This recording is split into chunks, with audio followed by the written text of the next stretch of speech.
Okay,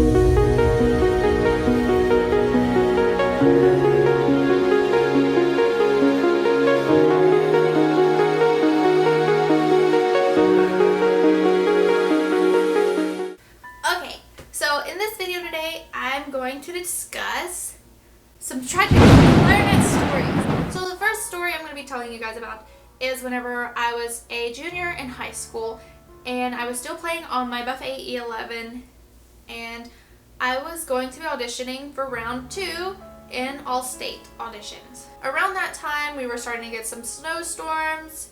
They had the auditions in December for some reason, I don't know, to make our clarinets crack purposely. Sabotages. But anyways, this one isn't about a clarinet cracking. So during our lunch period, I would usually go up to the band room and practice.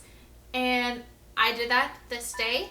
And it was the day before the all-state auditions. So I really had to crack down on my etudes.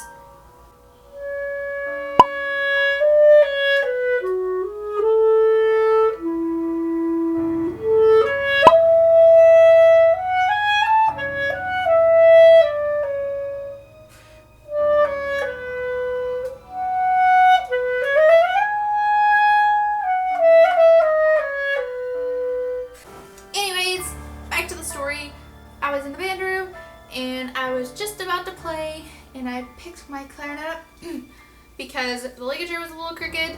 I grabbed my clarinet from this part and my mouthpiece and barrel came off from the whole joint here. It fell, and this key here broke on the base of the stand, and I needed that key. So I was in a panic. I called my band director. I was like, oh my gosh, Miss blah blah blah, my clarinet is broken.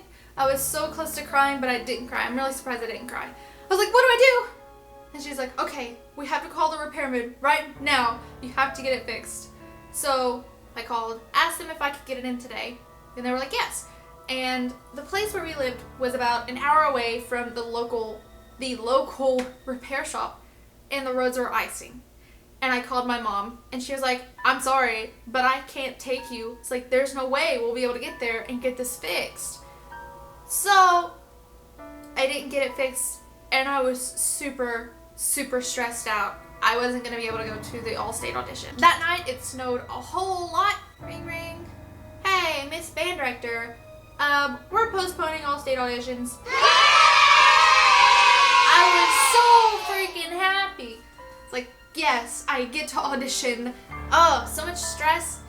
I ended up getting it fixed about a week before I had to go up there and audition again. And it was all good, it was all fixed, and was great. That was very stressful. Very, very stressful. So now I'm going to move on to my second story. And this one is more recent. As in recent, I mean about a year ago. So I was in my region, and I just got my protege. As in just got, I mean I had it for about 4 months. It was cold. I don't know why they have honor bands on a cold, weathery month. That's the stupidest idea I've ever heard. But it was cold, like 20 degrees outside, and we were transporting our clarinets to and from the rehearsal school place from our hotels and whatnot. And I was not going to leave my clarinet there. Bad idea. So I took it with me and stuff. We went and we had lunch, and I went back, I got it out, and I was like, okay, I'm going to warm up before everyone else. And I was first chair, so I had solos, so I was like, alright, I'm going to work on this. So I was doing stuff like that. I was like, okay, I need to swallow this out. It's getting a little spitty. I pull it away, and there's big cracks going through it. And I mean cracks. A total of 4. And I was like, oh my gosh. And this time it was in the middle of rehearsal. And I was like, can you guys turn the heat down, because the heat was really high. I was like, it's really hot up here and it's causing problems.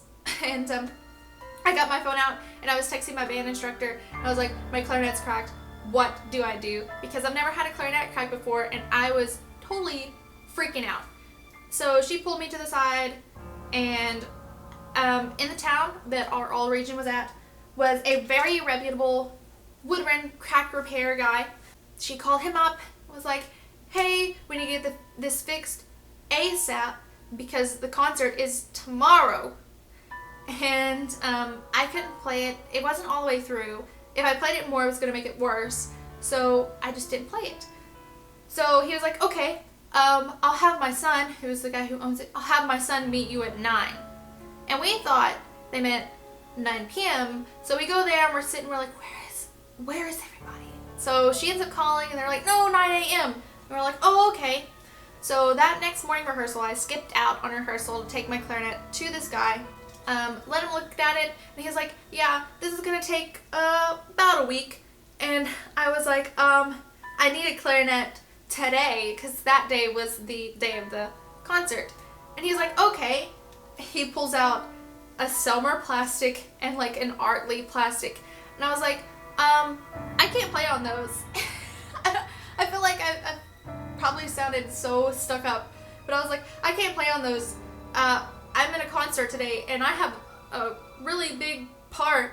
I was like, I can't play on those plastic clarinets.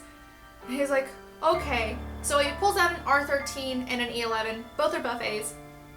And I'm like, oh my gosh, an R13. I was like, yes, I'm going to play this R13. I put it together and something's wrong with it. It won't even play. I was like, oh gosh. It's like, let me try the E11. I tried the E11 and it was a German-made E11. Let me tell you, the German-made E11s are the bomb. If you can, get your hands on a German-made E11. Not the France one, the German. I've played them all. German is the best, so that's the one I had. And I was like, yep, I'm going to have to take this one. And he's like, alright. He was getting out like a loan sheet or something. He was like talking about pricings, and he was like, you know what, I'll just let you take it for a week. It hasn't been played in a while. You might as well use it. So I had this E11 and it played really good. I really liked it. If I had the money, I would have bought it, but it was $1,000. So I played it for the concert. I nailed my solo, got all that jig done with, and I learned that after I come in from cold weather outside, always to take my clarinet out, set it out on the stand, and let it sit there for a good 10 minutes, because it has to warm up to room temperature before you start blowing in it, because the outside of the wood is going to be cold to the temperature of it was outside, and you blowing inside is going to warm it and it's going to make it want to expand, which will cause cracks. So that happened, and then probably about a month later, my cracks started reappearing. So they sealed the cracks, and about a month later, the cracks opened a little bit again, and that's expected. So I called him, and I was like, hey, it's cracking again. When can I bring it up to you? So I brought it up to him. He gave me the same E11. He was like, same thing. You can have it for a week. This guy was great. I really liked him. I really liked the woodwind repair work that they did on this. They did a really good job. I like them. I would tell you who they are, but I don't want you guys to really know where I'm from. A year later, I've gotten some new cracks in the upper joint around the pinned areas.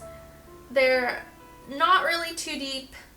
I was supposed to get them fixed over Christmas, but I never had the money to call the repair shop and ask them if they could fix it because the warranty is up on the cracks. But yes, that is my tragic clarinet talk experience video. And I have several more, but I'm not gonna really bombard you guys with so many stories about things. If you want to know more, let me know in the comments. I'll do those. They're not as epically exciting. I mean, these weren't really epically exciting. They were to me, but they're not as exciting as the ones I've told. So make sure to share your stories down in the comments. If you liked the video, make sure to give it a thumbs up, and if you disliked the video, make sure to give it a thumbs up anyways. I appreciate all of your all's support, and I hope you enjoyed this video.